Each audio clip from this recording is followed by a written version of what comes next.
There are some cars you might see parked on the street and just walk right by them, because they look so, well, ordinary. But some might be rarer than you think. Here are some facts about ordinary cars that are actually quite rare. Now keep in mind it might be a certain spec of these cars that's rare, certain options, or maybe the model or even make as a whole. But here are some facts about rare cars that you might not notice in everyday traffic. Starting with the area I am best in, which is the mid-2000s. And we're going to start off with the base model 3rd gen Ford Explorer, the XLS. Now, there's nothing really too special about these. The 4-liter single overhead cam V6 and the new, for that generation, 5-speed automatic. But there was one transmission option that very few people selected on 4-door models, which was the 5-speed manual. You could also get this transmission on the Explorer Sport and even on the Sport Track. The 3-door Explorer Sport with a manual was the most common, and the Sport Track and the 4-door being the hardest to find out of the three.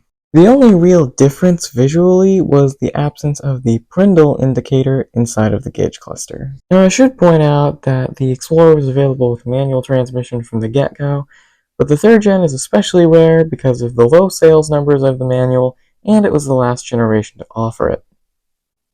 Speaking of manual transmission SUVs, there's a few more I thought I should mention. The 1st generation Kia Sorento was offered with a manual transmission. It was a 5-speed just like the Explorer, and also just like the Explorer, you can get it in 2-wheel drive and 4-wheel drive configurations.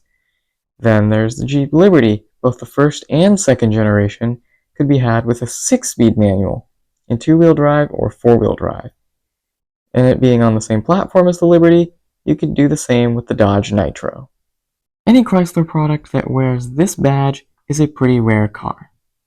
There are only a few cars that use this badge, and they are as follows: the Dodge Avenger, the Dodge Caliber, the Dodge Magnum, the Dodge Charger, and the Dodge Journey.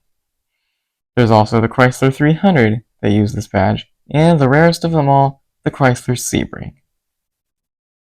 This might seem like quite a few cars, but in reality, it's not when you consider the sales numbers. The Chrysler 300 and the Dodge Journey sold the most. Now, I don't have actual sales numbers for most of these, but I do have some for two. Chrysler Sebring sold around 800 cars. The Dodge Avenger sold around 1,200. We can assume that the rest of the cars here sold more units than the Avenger and Sebring. However, I don't know exactly how much more. Let's break this down, starting with the Dodge Avenger. The only way you could get all-wheel drive with the Avenger was to order the top trim, the RT. The powertrain you had to get with all-wheel drive was a 3.5-liter single overhead cam high-output V6, putting out 235 horsepower and 232 pound-feet of torque, made it do a 6-speed automatic with Chrysler's auto stick, which allowed you to shift gears on your own. For the Sebring, it was the same. For the Caliber, to get all-wheel drive, you had to get the 2.4-liter inline-4 World engine with a CVT as the only option for a transmission in the RT trim.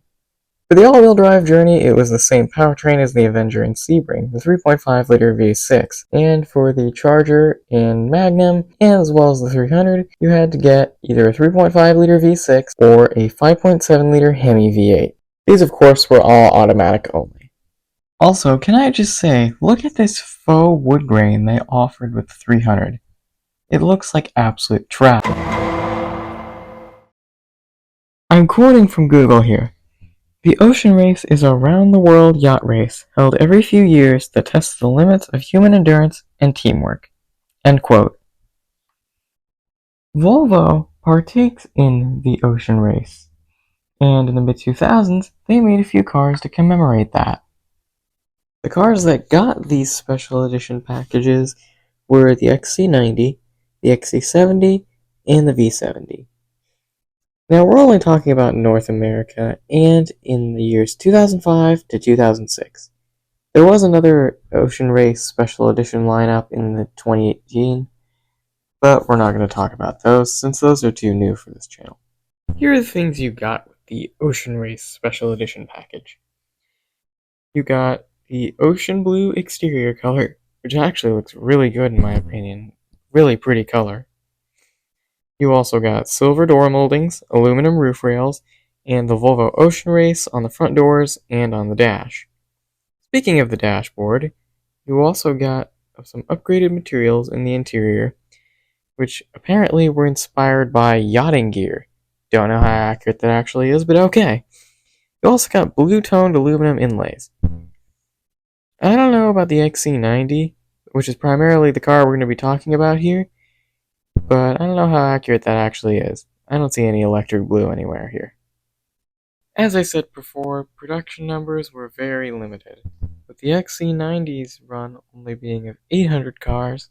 According to Google, 40 V70 wagon Ocean Race editions were made, although I highly doubt that that's accurate, and 500 XC70s were made.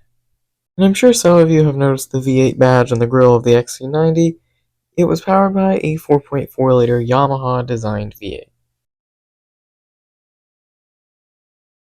GM jumped right on the hybrid bandwagon in the late 2000s, but there was something they just couldn't leave alone, and that was the position of the hybrid badges on their mild hybrid cars. A prime example of this is the Saturn Aura Hybrid, which for each of its 3 years that it was in production, it had its hybrid badge moved every year. When the Aura was introduced in 2007, the hybrid version was introduced as well. It started out on the bottom of the door, and then in 2008, GM decided it wasn't good enough staying there, so they moved it up to the top of the door to coincide with the Malibu hybrid being introduced for 2008. Remember how I said the badge got moved every year? Well, I kinda lied. Instead of the Aura's badge being moved for 2009, the Malibu's badge got moved for 2009, with a mid-model refresh that moved one of the marker lights, and the badge got placed on the fender just in front of where it had been before, and it stayed there until the Malibu hybrid's demise in 2010.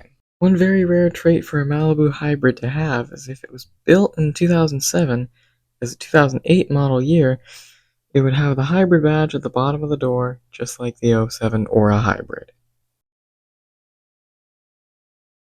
Toyota's hybrid synergy drive technology has been used for over 20 years now, but you might not expect it to be used by a company called Nissan. Nissan was in desperate need for a hybrid vehicle in the mid-2000s, and they didn't have one, and they didn't want to spend the money to develop one of their own. So they reached out to Toyota and asked if they could use their hybrid synergy drive technology with their 2.5-liter inline-4 that was in the Altima. Toyota said yeah, and so Nissan was able to use it in the Altima hybrid. The hybridized Altima sold just fine, but its sales were never as strong as its closest competitor, the Camry hybrid.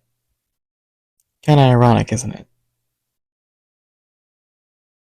This next car is a prime example of the phrase rare for a not so good reason. The car is the Isuzu Rodeo, the second generation in particular, and the reason it's so rare is because of the base engine. Lifted from GM of Europe, it was used by Vauxhall and Opel. It was a 2.2-liter inline-4, which was part of the Ecotec family, at least in Europe. Here in America, we used a completely different Ecotec. However, this engine suffered from the same head gasket issues that the American Ecotecs had. Well, that's the end of the video. If you like this content, please let me know and subscribe to my channel. I will be posting other videos similar to this in the future, so please let me know if you have any ideas or cars that you want me to cover. I already have some ideas in mind that I'm hoping to implement next week. With that, thank you so much for watching. Please like, share, and subscribe, and I'll see you guys next week.